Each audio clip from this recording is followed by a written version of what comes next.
Welcome back, everybody. I don't know about you, but I like working out outside. It's been a little challenging lately with this heat wave unless you get up at like 5 o'clock in the morning. But there are things you could do inside that could get you the same results. And for that, we turn to a trainer that knows a thing or two about working with the best athletes around. We are at Plex, where the NFL stars train. I'm about to bring in the guy that runs this place, but we're talking about heat, hydration, what you could do workout-wise that doesn't require you to go outside. You could do things inside to stay active, stay healthy, keep moving. I think that's a good thing. So I teased him already. Let's talk to Danny Arnold, owner of Plex. Danny, always good to see you. See you too. It is hot. I mean, it is very hot outside. Very hot. And yes, we know the signs of dehydration, the severe ones, but you notice things a little bit quicker in some athletes that people should really pay attention about. Well, you're right. We always hear about the extremes. We always hear about, obviously, the real bad things that can happen.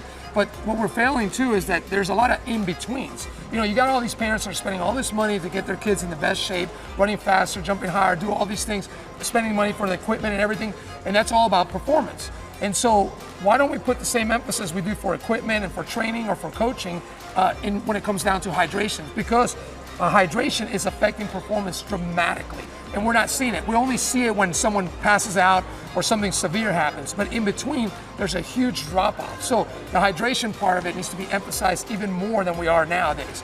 But when we talk about workouts at home, I know my wife sometimes is trying to figure out on Instagram, looking up things all the time to do. Yeah. What are some things that people can really tap into and can really just stay active at home inside? I'm glad you say that, because there is no excuse for us to not work out. You know, this thing that it's 110 degrees or whatever it is outside, oh, I can't go out there and run. You're right, it'd probably be silly to do that. So you can do a lot of things with the medicine ball. You can buy that at Academy for $10. With the bands, you can do a million different exercises. At the end of the day, you're trying to get your heart rate up.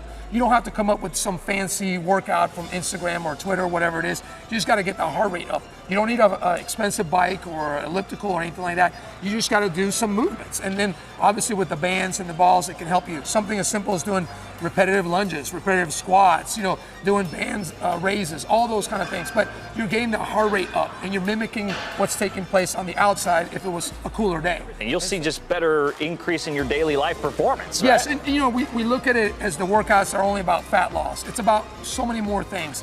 It's about also gaining muscle, which now requires more calories to be used up during the day when you're just sitting idle. And so building this muscle actually helps you while you're resting. So that's why a person in better shape is going to burn more calories than a person that doesn't work out as much. And so those things help tremendously. Good tips there. I've gone through some of those workouts. I'm in pain the next day, but they are effective. You'll feel great.